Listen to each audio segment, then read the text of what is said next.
The first insult didn't land like a whisper, it cracked through the cabin like a slap. "That seat isn't for you. Move."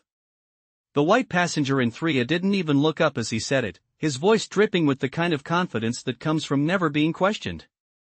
A ripple moved through the first-class aisle, the kind that sharpens the air before a storm. Flight attendants exchanged glances. Someone muttered "unbelievable." And Marcus Hale, dressed in a simple charcoal hoodie and travel-worn sneakers, stood still, absorbing it. Not because he was shocked, no, he'd lived versions of this scene far too many times, but because something in the man's tone felt like a door slamming in his face. "Before we continue, where are you watching from? Drop your city or country below. And if you believe dignity still matters at 30,000 feet, hit like and subscribe. These stories spark change. And we're glad you're here." Now, back to Marcus. The aisle lights hummed softly as he stepped closer to 3A, the glow catching the tension in the room like heat on glass. The man in the seat finally tilted his head, eyes slow, dismissive. His blazer was crisp, navy blue, the kind bought to signal importance. "Didn't you hear me?" he added. "They gave this seat to someone who actually belongs up here." The word belongs hung in the air, sharp as a hook. A flight attendant swooped in instantly, posture stiff, smile forced. "Sir, we may need to recheck your ticket," she said, though she hadn't scanned anything yet. She didn't touch the other man. She didn't question him. Her eyes stayed locked on Marcus as if he were the variable that didn't add up. Another attendant whispered into her radio, glancing nervously at the surrounding passengers as if a disturbance was forming by itself. The plane wasn't moving, but the energy was. Marcus kept his voice level, each syllable weighted with calm authority. "My seat is 3A. The attendant gave a tight smile. "It might have been reassigned." The man in the seat scoffed under his breath, adjusting his watch. "These things happen." A few rows back, a teenage boy whispered to his mom, "But he's got the real ticket." The mom hushed him, but her eyes stayed pinned to the unfolding scene. In the galley, a young trainee froze, remembering the green flash on the scanner when Marcus boarded. She stepped forward an inch, just one, but the supervisor's glare pinned her back into silence. Marcus took a breath, and the cabin seemed to hold it with him. He'd been told versions of "not for you" since he was 16 in lobbies, counters, boardrooms. The setting changed, but the script stayed the same. Only now, they weren't talking to a kid. They were talking to the majority shareholder of the airline. And none of them knew it yet. The engines outside rumbled, impatient. The cabin lights dimmed into their pre-takeoff warmth. But inside that narrow aisle, time stretched thin as wire, holding tension so tight it threatened to snap the entire flight into two halves, the moment before Marcus spoke, and everything that would come after. Marcus did not move at first. He simply let the tension tighten around him like a drawn bowstring as the aisle lights buzzed with pre-flight calm that no longer matched the energy in the cabin. The man in 3A shifted smugly in the stolen seat, crossing his legs with the lazy confidence of someone convinced the world would always make room for him. The flight attendant, visibly uneasy now, held her tablet a little too tightly as if the screen might justify the assumptions already made. "Sir, I need your boarding pass again," she insisted, her tone flat but her eyes sharp with suspicion.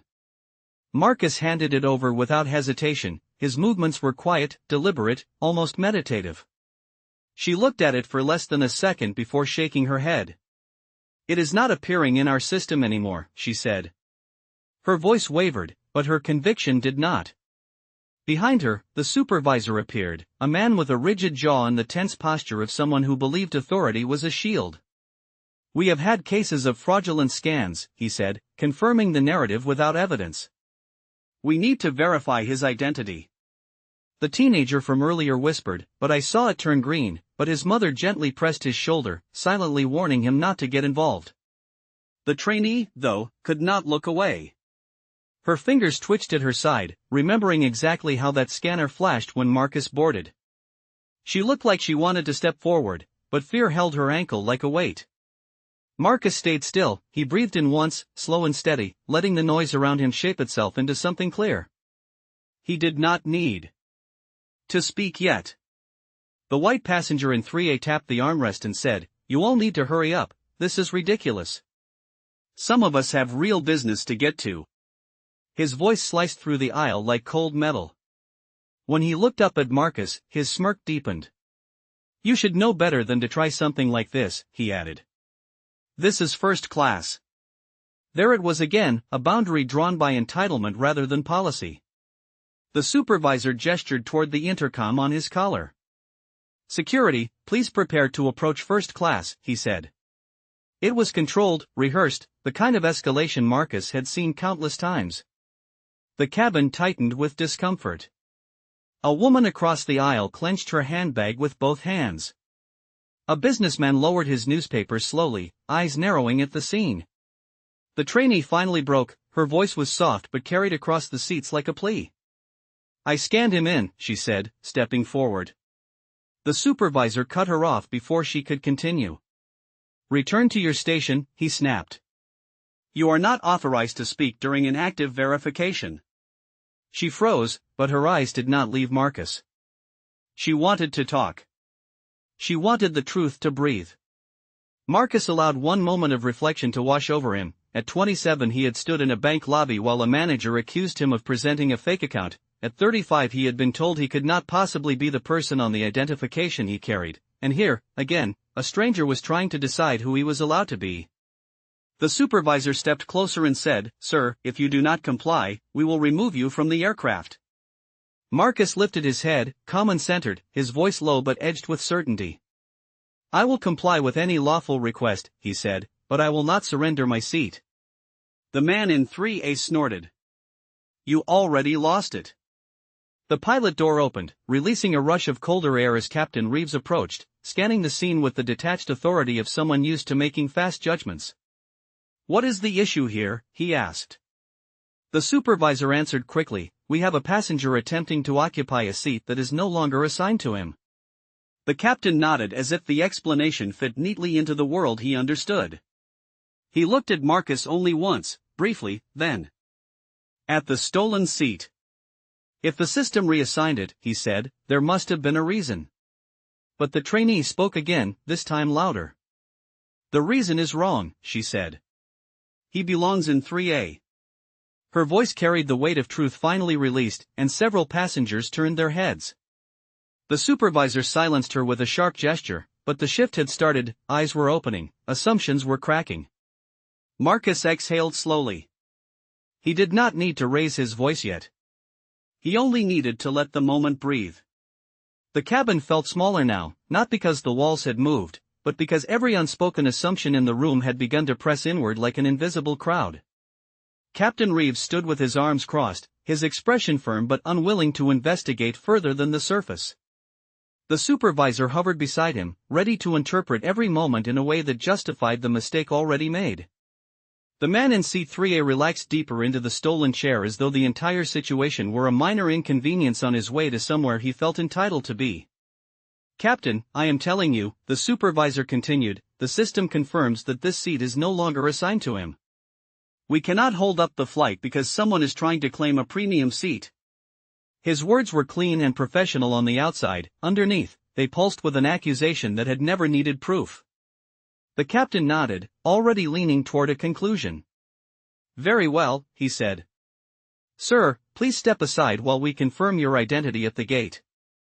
A few passengers murmured with discomfort. A woman in the third row frowned and whispered, why do they not scan it again? The trainee, unable to hold her silence any longer, tried again. Captain, I scanned him myself. The pass was green. It was real.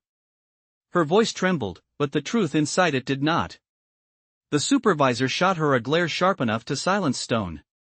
Return to your station immediately, he ordered. You are interfering with protocol. She stopped in her tracks, but her eyes held the look of someone who knew what she saw and could not unsee it.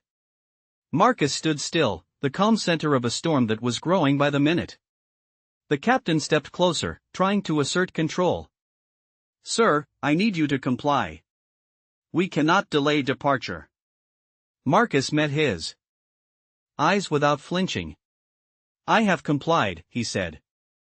You have my boarding pass. You have my identification.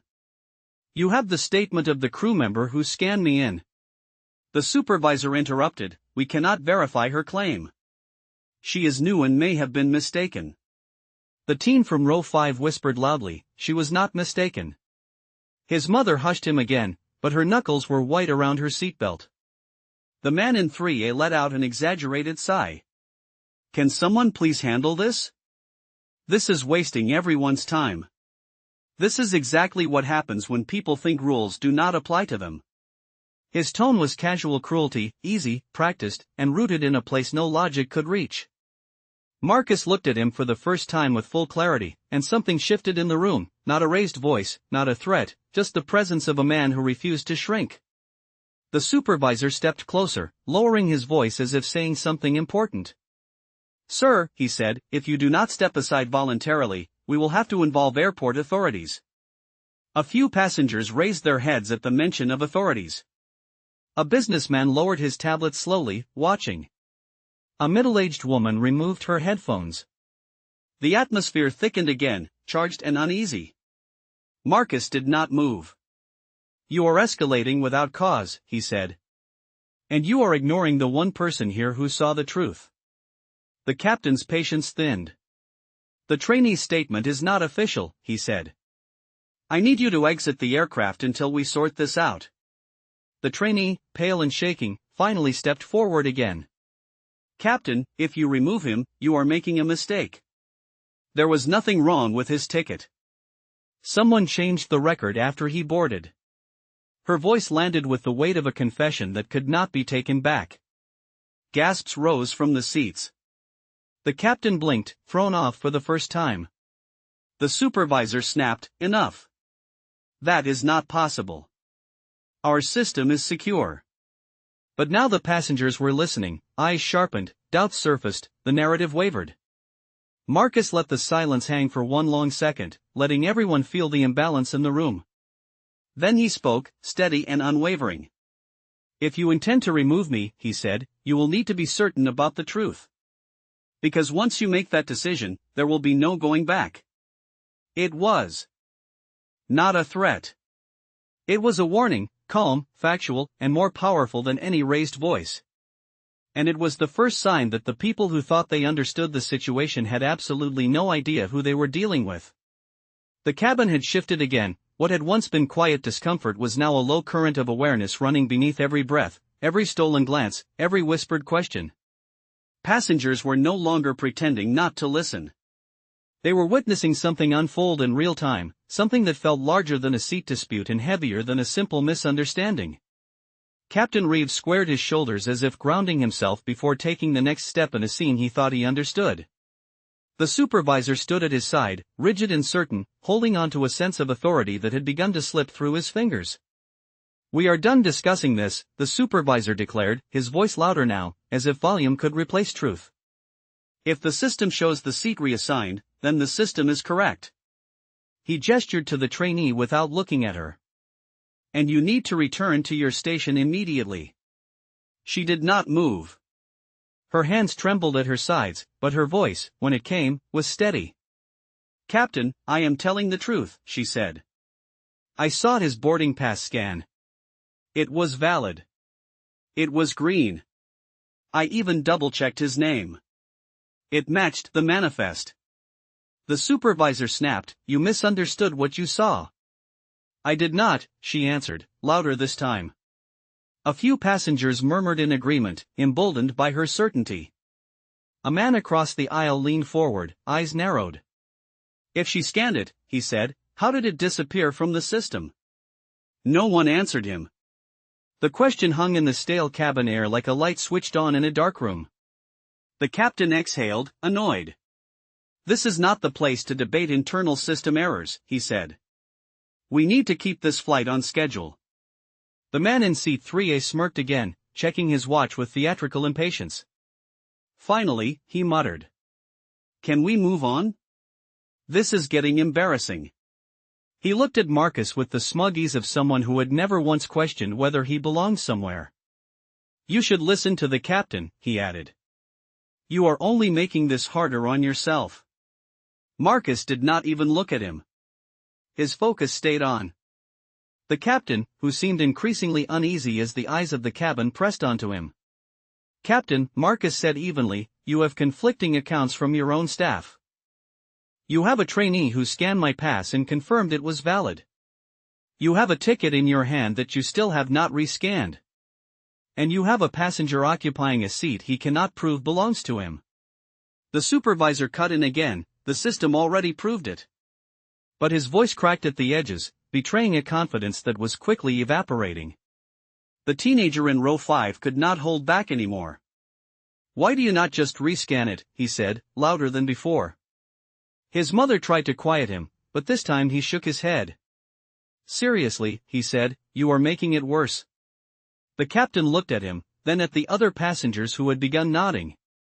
For the first time, he looked uncertain. The trainee stepped closer, her voice low but urgent. "Captain, if you just scan it again, you will see I am telling the truth." "No," the supervisor barked, his voice sharp and final. "We are not rescanning it. The system is correct." That was the moment the entire cabin turned. A woman in business attire spoke up. "Why not?" she asked. "What are you afraid of finding?" The supervisor's jaw tightened. "Ma'am, this does not concern you." "It does now," she replied. "We are all stuck here while you refuse to do the simplest thing." Pressure built like a storm front closing in. Marcus remained still, but the air around him felt charged, alive. He lifted his chin slightly. "You are choosing to ignore evidence," he said calmly. "And you are doing it in front of witnesses." The captain, now visibly conflicted, rubbed a hand across his forehead. "We need to move forward," he said again, but this time the words lacked the weight they carried before. The trainee inhaled and spoke one more time, with a firmness that silenced even the supervisor. "Captain Reeves," she said, her voice steady and clear, "if you remove him from this aircraft, it will be wrong. And everyone here knows it." The silence that followed was absolute. It was the kind of silence that shifts a room from assumption to awareness, the kind that breaks narratives and exposes truths. And for the first time since the conflict began, the captain looked directly at Marcus with something new in his eyes, uncertainty, yes, but also the first flicker of doubt in the story he had been told to believe. The tension inside the cabin had thickened to the point where every breath felt weighted, as if the recycled air itself had chosen a side. The supervisor, now visibly agitated, pressed his fingers against the bridge of his nose, unable to accept that the situation was slipping away from his control. "Captain, permission to remove him now," he said, trying to force the moment forward before the truth could catch up. Captain Reeves did not answer immediately. His eyes drifted across the passengers, all of them watching him, waiting, judging every decision he made in real time. The teenager who had spoken earlier leaned forward, unblinking. The woman in the business suit held her jaw set with conviction. Even the man with the tablet had lowered it completely, his attention fully locked onto the unfolding scene. The supervisor stepped toward Marcus, closing the distance with the tense swagger of someone performing authority rather than embodying it. "Sir, stand up," he commanded. "You are delaying the flight, and we will physically escort you off this aircraft if necessary." Marcus did not move. His stillness was deliberate, almost anchored, and the quiet confidence in his posture made the supervisor's voice crack ever so slightly. "If you refuse to comply," the supervisor continued, "airport security will be forced to intervene, and you will be removed in restraints." The word restraints sent a chill through the aisle. Passengers exchanged shocked glances. A woman gasped softly. The trainee's face paled. The cruelty of the escalation hit Marcus like a familiar echo, a memory sharpened by repetition. He had lived through versions of this threat long before he ever stepped into a boardroom or earned the wealth that so many assumed he did not possess. His mind returned, unbidden, to a night at 22 when he had been thrown out of a hotel lobby in Chicago after presenting a perfectly valid reservation. He remembered the security guard's grip on his arm, the way the manager looked past him as though he were invisible, the humiliating sting of being treated like a trespasser in a place he was paying to stay. And here it was again, different uniforms, different building, same narrative, same assumption. The trainee stepped forward abruptly, her voice cracking but determined. "He has done nothing wrong," she said. "You cannot threaten him like that." The supervisor snapped, "Return to your station or you will join him outside." She flinched, but she did not back away. Captain Reeves opened his mouth as if to speak, but the man in seat 3A interrupted first, rolling his eyes dramatically. "Oh, come on," he scoffed. "It is obvious what is happening here. He is trying to game the system, and you all are falling for it." He gestured at Marcus with an almost dismissive flick of his hand. "You people always play the victim when you get caught." Several passengers inhaled sharply. A man in row 3 shook his head in disgust. A woman pressed her palm to her chest as though trying to steady her heartbeat. Marcus lifted his gaze fully to the man in 3A, and the subtle shift of his eyes was enough to quiet the entire aisle. "Say that again," Marcus said, his voice low and steady, but carrying the chill of something far older than the moment. The man smirked but did not speak. The supervisor stepped between them. "Sir, do not engage with other passengers," he barked, misreading everything. Marcus held his silence, but the quiet inside him was no longer gentle, it was the silence before a fault line breaks open. The captain finally spoke, sounding defensive and unsure. "We must maintain order. And right now, the only order we have is to follow the system record." "Then check the record again," the businesswoman insisted. "You all are refusing the easiest solution here." But the supervisor turned to Marcus once more, rigid and unyielding. "This is your final warning. Stand up or we will take action." Marcus inhaled slowly, and the entire cabin seemed to breathe with him, waiting for the moment everything would change. The threat hung in the air like a blade suspended above the cabin, and for a moment the entire aircraft seemed to hold its breath, waiting to see whether the blade would fall or be redirected. Marcus did not raise his voice, did not break his composure, and did not concede an inch of ground.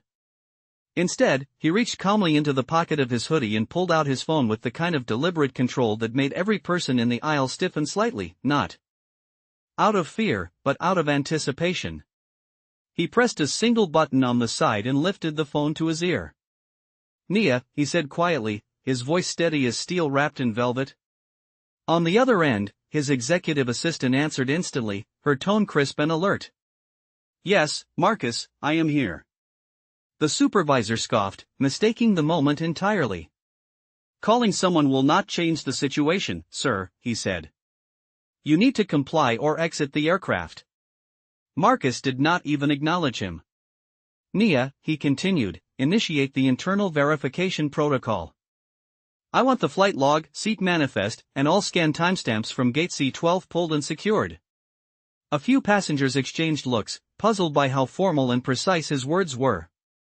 The businesswoman in row 3 straightened in her seat. The trainee looked almost relieved, as though help had arrived without entering the plane. Nia responded promptly, her voice clear enough that even nearby passengers could hear the outline of her confidence. "Understood.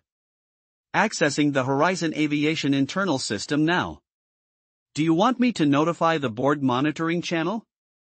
Marcus glanced briefly at the captain, at the supervisor posturing beside him, and then at the man lounging arrogantly in seat 3A. "Not yet," Marcus said.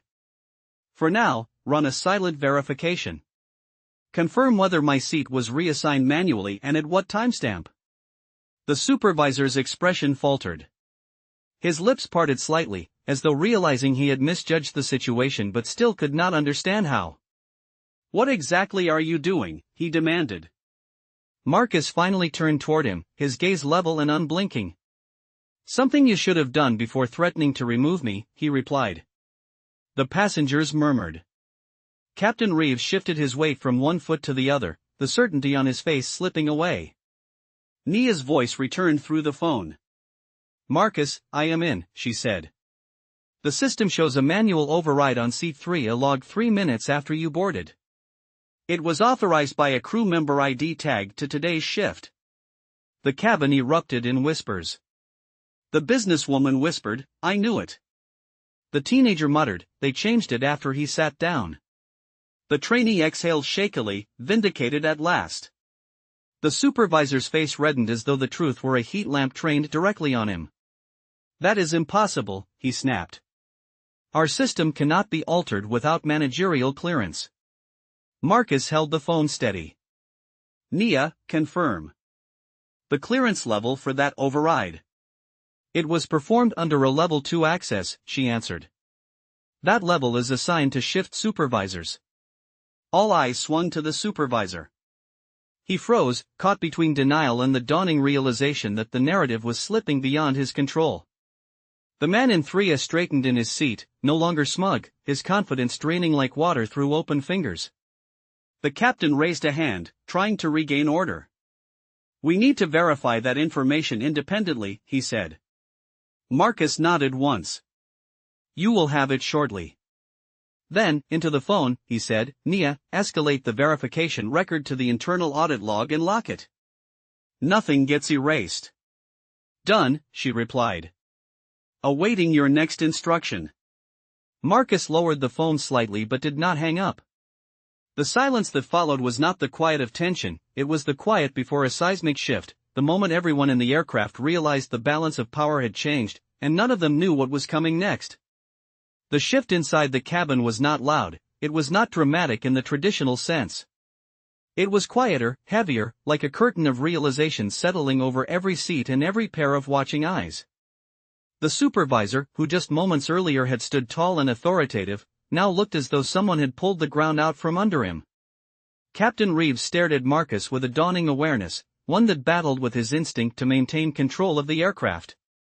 The man in seat 3A, whose arrogance had carried him effortlessly through the confrontation, now gripped the armrests with tightening fingers as if the leather might offer him a way out. Marcus lifted the phone back to his ear. Nia, he said, his voice steady enough to still the murmurs around him, patch me into the executive compliance channel. I want the audit stream live. The supervisor barked, Sir, you have no authority to request internal audit access. Please stop this immediately. Marcus did not even turn to look at him. Nia's voice came through clearly.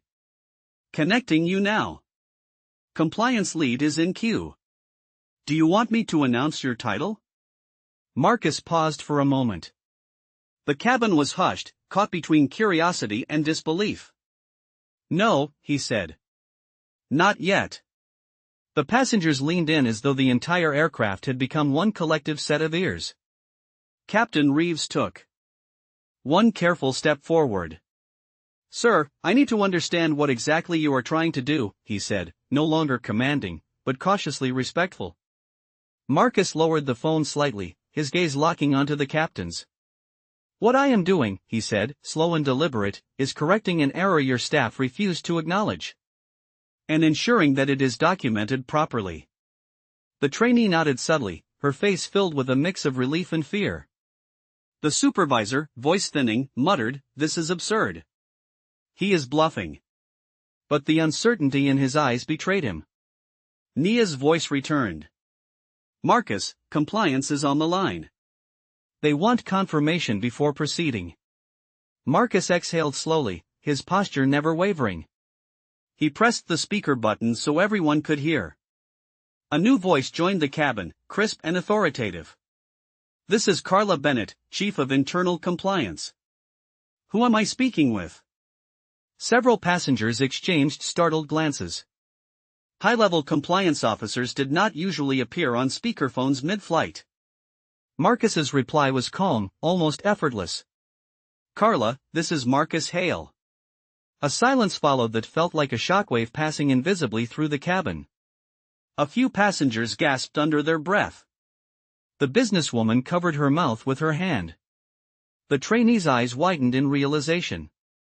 The supervisor stumbled back a half step as though the name had physically struck him. Carla's voice sharpened instantly. Marcus, do you require intervention? Captain Reeves blinked in confusion. Wait, he stammered, Marcus Hale? As in Marcus raised one hand gently, silencing him without a word. Then he spoke into the phone again. Carla, I need verification logged for seat 3A. Manual override, level 2 access, 3 minutes after boarding. Confirm and secure it. Understood, she said immediately. Initiating lock. I will notify the board of the discrepancy. The man in seat 3A swallowed hard, his earlier confidence collapsing in on itself. He sputtered, I did not know. Marcus finally turned toward him, and the entire aisle seemed to tighten around that moment. His voice was soft, but it carried through the cabin with the weight of truth revealed. You stole a seat, Marcus said, from the man who funds this airline. The cabin erupted, not in shouts, but in a stunned, electric silence that hit harder than any noise. The businesswoman whispered, "Oh my God." The teenager looked at his mother with wide eyes. The supervisor's face drained of color entirely. Marcus held the man's gaze a moment longer, then lowered the phone as Carla confirmed, "Marcus, the record is locked. The board has been notified. Do you require personnel action?" Every passenger leaned forward. Every crew member froze. Marcus stood still in the aisle, the very center of a truth that had finally come to light, and the first ripple of consequences was about to break. For a long, suspended moment, no one in the cabin moved. It felt as if the entire aircraft had been sealed inside the truth that had finally surfaced. The supervisor, who had spent the last 10 minutes dictating orders with absolute certainty, now stood frozen with his badge crooked on his chest, as if even it no longer wanted to be associated with him. Captain Reeves blinked rapidly, his earlier authority dissolving into the uneasy realization that he had nearly dragged a major shareholder off his own aircraft. The man in seat 3A clutched the armrests, his knuckles pale, his breath shallow. He looked like a man who had mistaken a quiet lake for shallow water only to discover a depth beneath it that terrified him. On the phone, Carla Bennett waited for Marcus's instruction, her voice steady and professional. "Do you require personnel action?" she repeated. Marcus did not answer immediately. Instead, he lifted his gaze toward the supervisor, the captain, and the man in 3A, letting the power of silence settle across the aisle. The passengers watched with the kind of rapt attention found in courtrooms or historic moments, knowing that whatever came next would be irreversible. The supervisor finally found his voice, though it wavered. "Sir. Mr. Hale. I believe there has been a misunderstanding." The businesswoman in row 3 scoffed out loud. The teenager muttered, "Now he says that." The supervisor swallowed hard and attempted a weak smile. "If you will allow us to make this right, we can return you to your seat and resume departure." His tone carried the desperate politeness of someone trying to stop the floor from collapsing beneath him. Marcus's expression did not change. "You threatened to have me removed in restraints," he said, his voice low and unwavering. "You dismissed your own staff when she told the truth. You refused to verify the ticket because you assumed the error was me." The supervisor opened his mouth, but Marcus raised a hand, stopping him effortlessly. "And now," Marcus continued, "you want to resolve this quietly so you do not have to face the consequences." A murmur of agreement swept through the passengers. Carla's voice returned through the phone. "Marcus, the board members monitoring the channel have requested your directive. Do you want personnel suspension?" The man in 3A panicked, his smugness cracking apart. "Look," he stammered, "I did not know who you were. I thought the seat was free. They told me." His voice faltered as he realized how flimsy his excuses sounded in front of dozens of witnesses. Marcus met his gaze, calm but unyielding. "You thought it was free because it was taken from someone you assumed did not belong here," he said. The man swallowed and looked away, unable to defend himself. Captain Reeves stepped forward, clearing his throat. "Mr. Hale," he said, his voice cautious and tight, "I apologize for the misunderstanding. If you will allow us, we can correct the situation immediately." But the words were too late, and everyone knew it. Marcus lifted the phone again. "Carla," he said, "initiate temporary suspension for Supervisor Cole pending full investigation. Secure his access immediately." A single beat passed, then Carla replied, "Confirmed. Suspension executed. Access revoked." The supervisor's badge beeped sharply, the light turning red. Gasps rippled through the cabin. The man looked down at the badge as if it were burning him. A woman whispered, "They just locked him out." Just like that, his authority evaporated, not with shouting or chaos, but with a single command spoken in a level voice. Marcus then turned to the captain. "We will continue after the seat is restored and the passenger is relocated," he said. The captain nodded quickly, relief and fear mixing across his face. Of course, sir. Immediately. The man in 3A stood slowly, trembling, no hint of arrogance left. As he stepped aside, the aisle felt like it shifted, as though the entire cabin had exhaled at once. Marcus did not gloat, did not raise his voice, did not rush. He simply stepped toward the seat that had always been his. And as he lowered himself into seat 3A, the truth settled with him. Justice had not arrived loudly, but it had arrived completely. For several long seconds after Marcus settled into seat 3A, the cabin felt suspended between silence and a collective exhale, as if one decisive moment had rewritten the atmosphere entirely. Passengers who had spent the last 15 minutes pretending to scroll their phones now stared openly, their expressions carrying everything from awe to disbelief to the quiet satisfaction of witnessing justice unfold in real time. The supervisor, now suspended, stood stiffly near the galley, badge flashing red, his authority extinguished as quickly as it had been asserted. He looked smaller than before, shrunken by the weight of his own decisions. Captain Reeves adjusted his collar nervously, the edges of his confidence fraying. He cleared his throat, but the sound cracked slightly, betraying his unease. Ladies and gentlemen, he began, there will be a brief delay as we finalize internal documentation. His voice, once firm and unquestioned, now carried the tremor of someone who knew that every passenger aboard this flight would remember this moment far more vividly than anything else scheduled that day. The man who had stolen Marcus's seat now stood in the aisle, pale and rattled, clutching his carry-on like a life raft. Gone were the smirks, the entitlement, the dismissive glances. His voice was barely audible when he finally said, I am sorry. Marcus looked at him, the cool steadiness in his eyes unchanged. The apology, Marcus replied quietly, belongs to the people you assumed were beneath you, not the ones whose power you fear. The man swallowed, unable to respond. A few passengers nodded subtly, acknowledging the truth in Marcus's words. The businesswoman in row 3 exhaled sharply. About time someone said it, she whispered. The trainee, still near the aisle, watched Marcus with a mix of respect and gratitude. She had risked her job by speaking up, and now she stood in the glow of vindication. Marcus turned his attention to her. What is your name? He asked. She startled slightly before answering. Emily, sir. Emily Foster. Emily, Marcus said, you did the right thing. Do not let anyone convince you otherwise. Her eyes glistened, and she nodded, the moment clearly etching itself into her memory like a carved line of courage she had not expected to draw today. Captain Reeves approached, his posture tentative. Mr. Hale, he said, I assure you that this will be handled with the highest priority. We apologize for the treatment you received. Marcus did not respond immediately. Instead, he adjusted his seatbelt slowly and spoke in a voice calm enough to quiet the entire cabin. I do not need apologies, he said. I need accountability. The words settled like a verdict. On the other end of the phone, still held loosely in Marcus's hand, Carla Bennett returned. Marcus, she said, the board has acknowledged the suspension and opened an immediate investigation. Do you require further personnel review? Captain Reeves stiffened.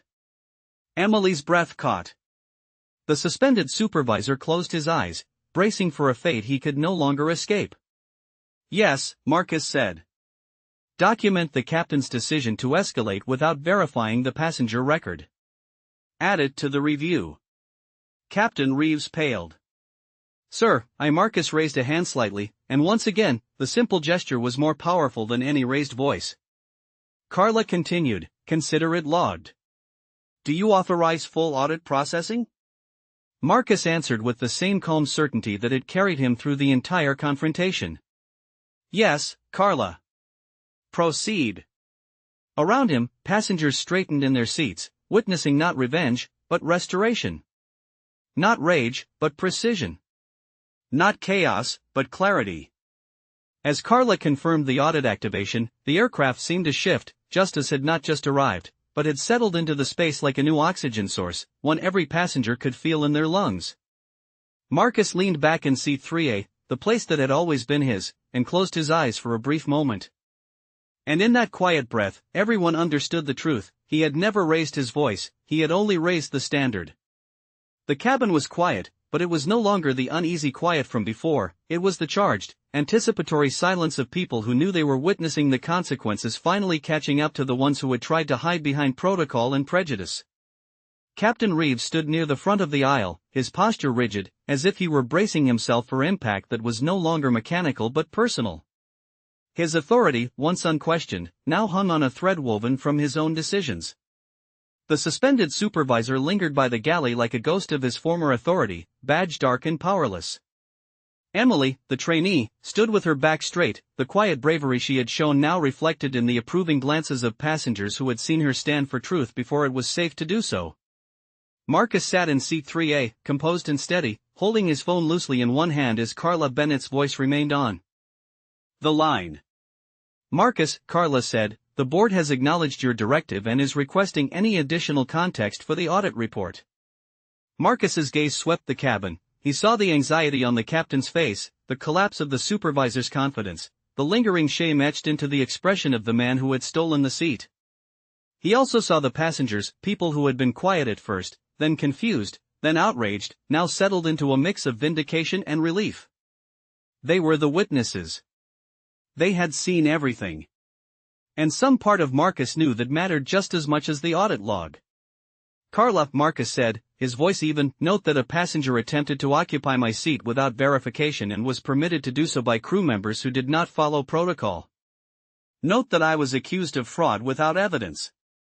Note that I was threatened with removal and restraints before a simple rescan was attempted. A quiet gasp rose from a few passengers, as though hearing the events laid out so cleanly made the injustice sharper. Emily stepped forward slightly, her voice trembling with purpose. Mr. Hale, she said, I can write a statement for the audit if you need it. I saw everything. Marcus nodded once. Thank you, Emily. Your honesty will be included in the record. Her eyes shined with pride, a mix of relief and courage. Meanwhile, Captain Reeves swallowed hard. Sir, he began, I understand the seriousness of this situation. But please understand, my goal has always been passenger safety and efficient operation. Marcus's expression did not waver. Safety, he repeated slowly, begins with truth. Efficiency begins with competence. Neither was present when your staff escalated without verifying what your own system recorded. The captain lowered his gaze, chastened. Carla's voice returned. Marcus, the board is reviewing this live through the internal channel. They have requested your final directive before we submit the preliminary findings. Marcus closed his eyes for 1 second, not out of exhaustion but out of decision. When he opened them again, the aircraft seemed to draw closer, as if every person on board leaned in without meaning to. Carla, Marcus said, authorize full procedural review for Captain Reeves. His escalation placed a passenger at risk based on an unverified assumption. Emily inhaled sharply. Passengers murmured. The captain's face drained of color. Additionally, Marcus continued, flagged the manual override for cross-department review. And ensure that the trainee's statement is protected. Understood, Carla said. Final directive logged. Audit file is being compiled now. As her voice faded into background processing, the plane's engines hummed outside, waiting. The captain straightened, defeated but respectful. Mr. Hale, he said softly, thank you for allowing us the opportunity to correct this. Marcus looked ahead, his voice calm and unshaken. Correction is not the goal, he said. Accountability is. And the cabin, filled with dozens of watching eyes, understood exactly what that meant. The engines outside rumbled with a low, patient growl, as if the aircraft itself were waiting for permission to breathe again. But inside the cabin, the atmosphere remained thick and unmoving, suspended in the aftermath of a truth that could no longer be pushed aside or covered by protocol. Marcus remained seated in 3A, calm and composed, his posture neither triumphant nor tense, simply grounded. It was the posture of a man who had walked through storms before and had learned that stillness, not volume, carried the greatest power. Passengers watched him with a kind of reverence, as though they understood they had witnessed a turning point, not just for him, but for everyone on board who had seen how quickly dignity could be taken and how deliberately it had to be reclaimed. The captain stood near the front of the aisle, hands clasped together, his earlier confidence replaced by a sober humility. It was clear he was replaying every decision he had made in the last 20 minutes and realizing how deeply each choice echoed now. Emily, the trainee, remained near the cabin wall, her shoulders lifted with a cautious pride. She had risked everything when she stepped forward earlier. Now she stood in the light of her own integrity, no longer unnoticed, no longer ignored. The suspended supervisor lingered in the galley, his expression hollow. It was the look of a man confronted not only by consequences, but by the truth of himself. Carla Bennett's voice returned through the phone held loosely in Marcus's hand. "Marcus," she said, "the audit record is complete. The board has acknowledged all entries and will follow up with operational oversight. Would you like to issue a final note for the log?" Marcus breathed in a slow, measured breath. The cabin was silent enough that the faint hum from the vents felt amplified. Every eye remained on him, waiting. He spoke with steady clarity. "Yes, Carla. Final note, emphasize the importance of training, internal system verification, and protocol adherence. These failures did not begin with the manual override. They began with assumptions." Several passengers nodded quietly. The woman in the business suit whispered, "Exactly." Captain Reeves lowered his head, absorbing the words like a verdict he could not appeal. Marcus continued, "Note that escalation occurred before evidence was reviewed. That must change. The next time this happens, the person in my seat may not have the resources or the authority to defend themselves." The weight of that truth settled heavily across the aisle, more powerful than any reprimand. Emily looked down briefly, acknowledging the reality Marcus had named. The teenager who had spoken earlier leaned forward, the resolve on his young face raw and sincere. "That is exactly why this matters," he murmured to his mother. Carla responded, "Acknowledged. Final note logged. The board will proceed accordingly." The phone clicked softly as the line ended, leaving only the quiet pulse of the cabin. After a moment, Captain Reeves stepped forward, clearing his throat. "Mr. Hale," he said, his tone softer, "I assure you we will implement immediate changes." "I understand the gravity of this situation." Marcus nodded once. "See that you do," he said. The man in seat 3A, now standing at the far end of the aisle, looked hollowed out, stripped of the casual arrogance he had worn earlier like a badge.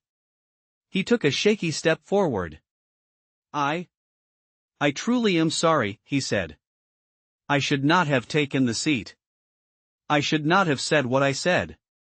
Marcus looked at him, not with anger, but with a quiet, unwavering truth. "Your apology," Marcus said, "is a beginning, not a conclusion." The man nodded, unable to respond further. Then, as Marcus finally placed his phone on airplane mode and set it gently on his tray table, a subtle shift flowed through the cabin. Shoulders relaxed. Passengers exhaled. Even the overhead lights seemed to steady. Justice had moved through the aisle, not loudly, but unmistakably, and what remained was a collective stillness, the kind that settles only after something deeply wrong has been set right.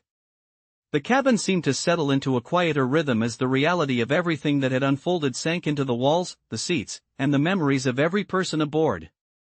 Outside, the engines rumbled with patient restraint, waiting for clearance, but inside, the atmosphere felt softer now, steadier, as though the entire aircraft had finally exhaled after holding its breath far too long. Marcus sat in seat 3A, not in triumph, not in anger, but in a composed stillness that carried the weight of experience and the calm of a man who had learned long ago that dignity was not something granted, it was something affirmed from within. He adjusted the strap of his seatbelt, rested his hand on the armrest, and let the hum of the cabin wash over him. The truth had been spoken. The record had been corrected. The accountability he demanded had been set in motion. Around him, passengers exchanged quiet glances, many of them grateful, many of them humbled by what they had witnessed. The teenage boy who had spoken earlier looked at Marcus with a mixture of respect and awe, as though he had just seen an entirely new model of strength. His mother gave Marcus a small nod, one that conveyed gratitude without a word. Emily, the trainee, remained near the aisle, her eyes steady and bright. She had stepped into courage without knowing whether it would cost her everything. Now, she stood in the small but undeniable glow of being seen, supported, and validated. Marcus caught her gaze for a moment and gave a quiet nod of acknowledgement. She straightened, her shoulders lifting with a confidence she had not possessed at the start of the day. Captain Reeves stepped forward, his voice steady but humble. "Mr. Hale," he said, "we have received clearance to depart. We are ready when you are." The sentence carried more meaning than simple procedure. It was not just an update, it was recognition. It was respect. It was acknowledgement of the man sitting in 3A and everything the last half hour had revealed. Marcus nodded once. "Proceed," he said. The captain inclined his head and moved toward the cockpit. The man who had taken Marcus's seat lingered near the bulkhead, waiting as though he needed permission to speak. He finally stepped closer, his voice subdued. "Sir," he said, "I truly am sorry for what I said, for what I assumed. It was wrong." Marcus looked at him, his expression firm but not cruel. "Growth," Marcus said quietly, "begins when you stop pretending you did nothing wrong." The man nodded, accepting the truth without protest. As he stepped away, Marcus turned his gaze forward, toward the closed cockpit door, toward the promise of departure, toward whatever came next. The cabin lights shifted to their warm flight mode, casting a gentle glow over the rows of seats. Even that felt symbolic, as though the aircraft itself had transitioned from turbulence to calm. The flight attendants performed their tasks in respectful silence, their movements careful, their demeanor changed. Emily paused near Marcus, hesitating before she spoke. "Mr. Hale," she said softly, "thank you for standing up for yourself the way you did. You taught all of us something today." Marcus looked at her, his voice low but filled with a weight that resonated through the cabin. "Do not thank me for standing up," he said. "Thank yourself for speaking when it mattered." A small, genuine smile broke across her face as she stepped back. Then, as the engine surged and the cabin vibrated gently with the push toward takeoff, Marcus rested his palms on the armrests and let his eyes drift toward the window. The world outside blurred into motion as the aircraft began its roll down the runway. And with the calm of a man who refused to be defined by anyone else's assumptions, he spoke the final words that settled over the cabin like a quiet, righteous verdict. "I did not raise my voice," he said, "I raised the standard." And with that, the aircraft lifted into the sky, carrying every witness forward with the weight of what they had seen and the lesson they would not soon forget.